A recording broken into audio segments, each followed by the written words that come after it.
Assalamualaikum teman-teman semuanya. Di video kali ini aku akan menjelaskan tanpa bertele-tele itu cara transfer uang dari India ke Indonesia. Dikarenakan banyak sekali dari teman-teman yang tanya aku di DM gitu, cara transfer uang dari India ke Indonesia itu gimana? Soalnya tuh pakai Western Union nggak bisa, pakai aplikasi-aplikasi gitu nggak bisa gitu, kayak susah banget gitu ya.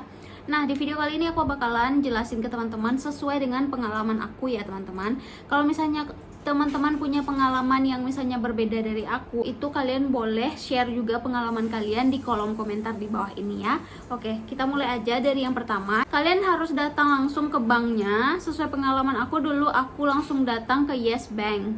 Nah, dari Yes Bank itu aku transfer uang dari rekeningnya Syabar.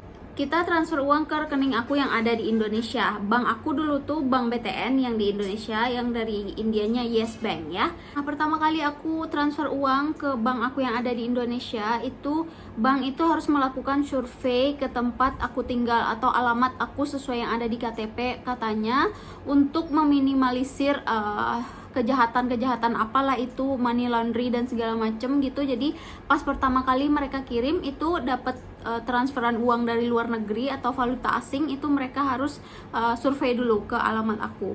Lalu barulah bisa uangnya masuk setelah ada konfirmasi dari banknya, dari aku, dari keluarga aku gitulah, bahwa aku tinggal di sana gitu guys. Jika kalian datang ke bank langsung itu kalian nggak perlu ragu, kalian bisa langsung diarahkan sama petugas banknya untuk mengisi form dan segala macamnya, dan uang akan sampai di rekening kalian di Indonesia itu dalam waktu 7 hari kerja atau bahkan lebih. Dan yang kedua itu bisa melalui internet banking. Kalau aku, pengalaman aku melalui ICICI Bank dari India. Nah, yang dari ICICI Bank ini prosesnya cukup gampang karena tinggal pakai handphone dari rumah doang, nggak perlu ke bank.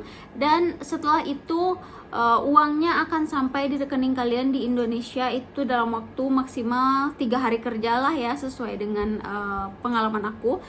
Mengenai biaya-biaya yang akan dikenakan dari bank itu, kalau melalui ICICI Bank itu sekitar 970 rupiah charge dari sininya ya, kita kan transfer gitu. Lalu dari Yes Bank juga hampir sama, sekitar 900-an rupiah juga. Tetapi guys, charge-nya yang menurut pengalaman aku aja ya, aku transfer kayak 5 jutaan gitu guys. Nyampe uang di Indonesia itu nggak nyampe 5 juta, itu kayak kepotong bakal 700.000, 600.000 atau bahkan 800.000 itu kepotongnya di kurs kita, di kurs rupiah. Dan juga aku juga pernah transfer sekitar 11 jutaan, itu dipotongnya di kurs rupiah itu sampai sejuta lebih, 1.100.000-an gitu guys.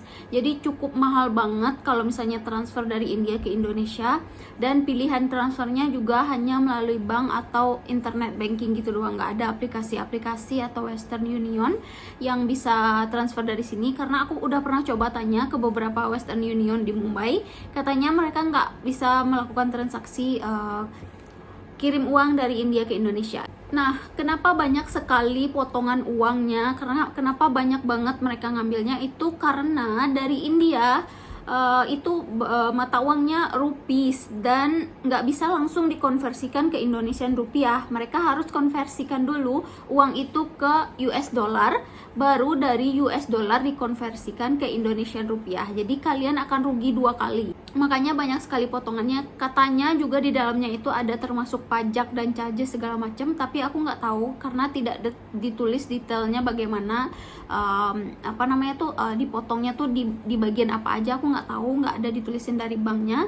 Dan itu kepotongnya juga beragam sesuai fluktuasi kurs USD dan Indonesian rupiah segala macamnya. Itu suka-suka aja gitu, dipotongnya tuh nggak menentu gitu loh. Oh iya, satu lagi teman-teman, kalau misalnya kirim uang dari sini itu orang India itu lebih suka mengirim ke orang yang ada hubungan darah atau keluarganya gitu. Dikarenakan pada saat mereka nanti ada kayak pengecekan income tax mereka itu atau pengeluaran mereka itu kemana aja, soalnya tuh di sini sangat strict soal keuangan guys. Jadinya setiap tahun gitu, contohnya nih Syabar kerja di perusahaan ini dan gajinya tuh segini tiap bulan. Ada beberapa limit gaji yang setiap tahunnya itu akan dicek, dan pengeluaran kamu tuh kemana aja, pemasukannya tuh dari mana aja gitu. Jadi setiap tahun harus dicek itu dari income tax department di sini.